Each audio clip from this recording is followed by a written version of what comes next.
This is KGW News at noon. We start here at noon with breaking news. Portland Public Schools Superintendent Guadalupe Guerrero will step down in February when his contract is up. He informed the school board of his decision today. Guerrero has been leading the district since August of 2017 and has faced plenty of challenges during his time at the helm, including the pandemic that led to remote learning and a labor dispute recently with teachers that saw the first strike in PPS's history. In a statement, he wrote, "I believe PPS is a better school system, and with a capacity of talent that has grown over the years, right now is the best time to step down and pass the baton." Stay with KGW online and on air for updates on this developing situation. Meantime, Guerrero is also dealing with another round of negotiations. Today, the union representing custodians and nutrition workers will be back bargaining with Portland Public Schools. Thomas Schultz has a look at what workers want. For close to a year, some of Portland Public Schools' lowest paid employees have been bargaining for a new contract, and they're becoming more and more frustrated by the lack of progress. This is not normal. Since February, SEIU, which represents custodians and nutrition service workers, has been negotiating a new contract with Portland Public Schools. Progress has been slow. They've had our last proposal since October. Union members say they've gone over a month without meeting with the district. And while the two sides have reached tentative agreements on some issues, they remain far apart on the biggest: wages.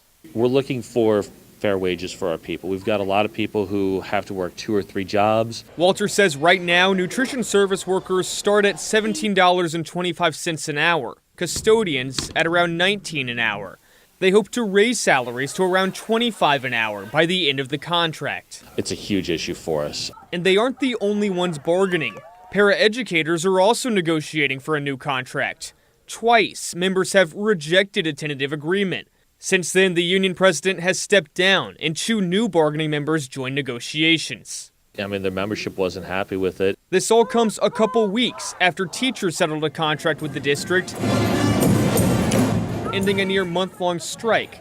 Now educators are calling for wage hikes for co-workers too. I know they're fighting for a fair contract and they deserve it so much. Portland Public Schools did not immediately respond to our interview request, though they have said previously their agreement with teachers will lead to budget cuts. Still, other unions are awaiting a new deal. We want a fair contract. Thomas Schultz, KGW News.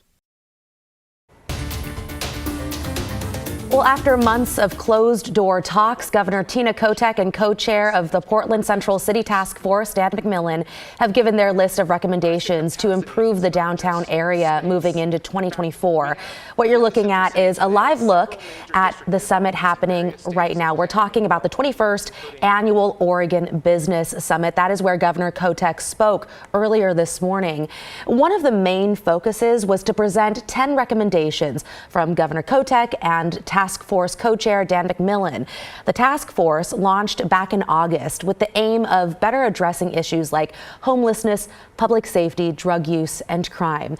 And today, we finally got to hear some of those ideas.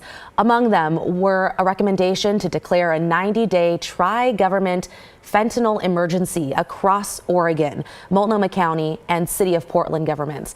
Additionally, they recommended banning public drug use. The governor also recommends upping law enforcement presence in the downtown area. To incentivize businesses to come downtown, they're also recommending leaders pause any new taxes and fees through 2026. For the full list of recommendations and what each one will entail, we have an article breaking it all down on our website, kgw.com.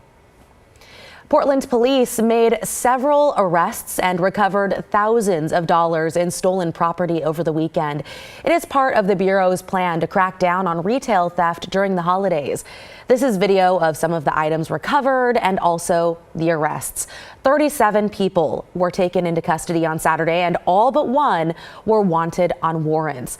Police recovered more than $4,900 in stolen property and 4 stolen cars. The Clark County Sheriff's Office says they have arrested 2 teens who led them on a chase in a stolen car. It started around 4 o'clock this morning when deputies say the driver in that red Toyota Camry tried to avoid a traffic stop for driving recklessly along Northeast 117th Avenue. The chase ended at the intersection with Northeast 76th when 3 people inside the car made a run for it. Deputies tased 2 of them, but a witness says a 3rd person got away by clinging onto the side of a semi-truck. Investigators are still looking for that person. Deputies also found a loaded gun inside that stolen car. Amtrak has announced starting today 2 more trains will be traveling between Portland and Seattle. A Washington transportation official says the move will help alleviate the high demand, with trains before this edition selling out really quickly. Expect to see some schedule changes. You can find all of the information at AmtrakCascades.com. All right, let's get a quick look at the weather with meteorologist Rod Hill. Rod, a gray day out there. Yeah, an absence of weather systems, though. So a lot of us are dry. The moisture that is still persisting, which is mostly over toward the Cascades and then leaking along the Columbia River into the metro, is very light total-wise. And actually, we are seeing some areas report a little bit of sunshine. Let's start up on the mountain. Here's Timberline, a reminder that they are open for business. They don't have all their lifts going, but there you can see, I believe that's the Bruno chair lift. Look at this. Cannon Beach broke out into sunshine fairly early this morning. Absolutely gorgeous at the coast, 49 degrees. A reminder that often in the winter, the beach beats the valley in terms of sunshine and warmer temperatures. And here's the valley. This is the Reserve Vineyards and Golf Club out in Aloha. There have been a few limited breaks out here, but overcast currently, and downtown Portland is overcast currently. We are at 50 degrees. We'll be hanging out in the low 50s, I think, much of the afternoon. I don't think we just clear out, but there could be increasing breaks in the cloud cover open up. Tomorrow will be our sunny day, and I'll have that complete 7-day forecast coming up. Sounds good. Thank you, Rod. The humanitarian crisis in Gaza is deepening as Israel continues its ground operations in southern Gaza's largest city. Now, aid deliveries into that area are becoming more difficult. NBC's Hala Garani has more information from Tel Aviv.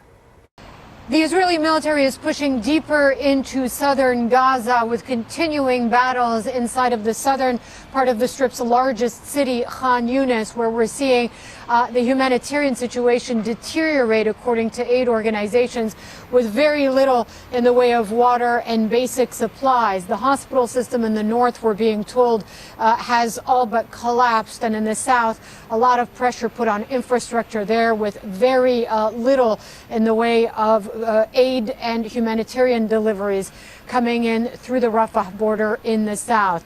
Meantime, the Israeli government has released the names now of 20 hostages that it says were killed or died in Hamas captivity inside of the Gaza Strip. In addition to that, there are 137 hostages believed to be still detained by Hamas. And meantime, this is all happening as the diplomatic efforts continue to try to reach another ceasefire, though the Qatari sources we've been speaking to have said that those efforts appear so far to have been fruitless, and the fighting continues with great intensity across the Strip, with civilians once again caught very much in the crossfire. Hala Garani, NBC News, Tel Aviv. Now to some other national headlines we're tracking for you this noon. University of Pennsylvania's president stepped down over the weekend, and now there's pressure on leaders at Harvard and MIT to do the same. It's related to a heated hearing in Washington, D.C. a week ago about anti-Semitism on campuses.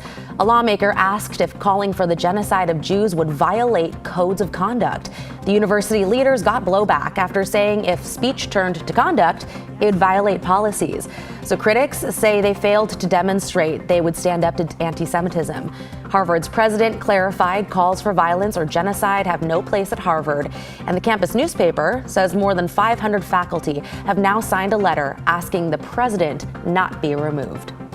Ukrainian President Volodymyr Zelensky is set to meet with President Biden and top lawmakers tomorrow. The visit comes days before Congress is set to take off for the holidays. The Biden administration is asking for just over $1 billion in funding for both Ukraine and Israel. In exchange, Republicans want significant changes at the U.S. border with Mexico.